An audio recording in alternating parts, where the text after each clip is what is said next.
मां तो पढ़ा सलवात नबी ते तोखे वठे थो छाले बुखार। मां तो पढ़ा सलवात नबी ते तोखे वठे थो छाले बुखार।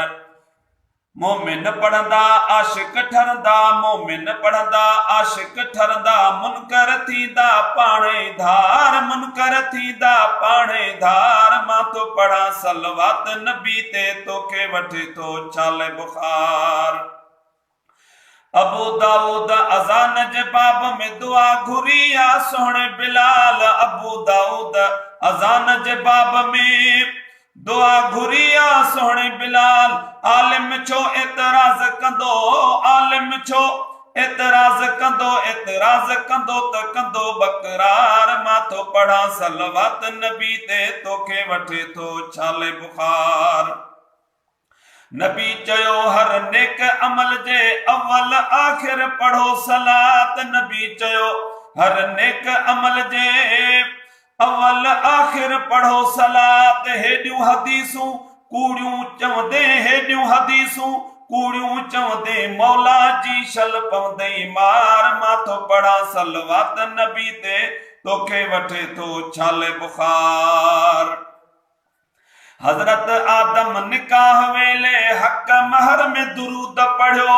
हजरत आदम निकाह वेले हक महर में दुरूद पढ़ियो।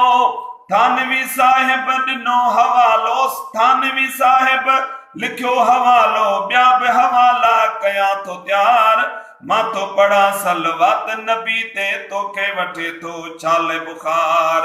मां तो पढ़ा सलवात नबी ते तोखे वठे थो छाले बुखार।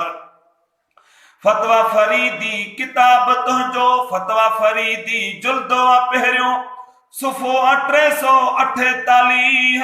फतवा फरीदी जुल्दो पहिरियों सुफ़ो 348। फतवा फरीदी जुल्दो पहिरियों सुफ़ो 348।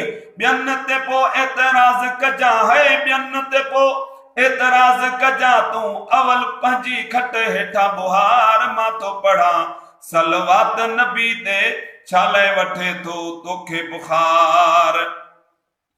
अञा लिखा कर तूं त पियो तुंहिंजा दोस्तनि चयो बस खोड़ो अथसि। अञा लिखा कर तूं त पियो तुंहिंजा दोस्तनि चयो बस खोड़ो अथसि।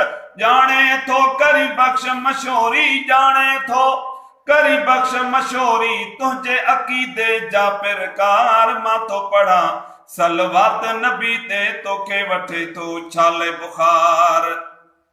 मां तो पढ़ा सलवात नबी ते छाले वठे थो तोखे बुखार।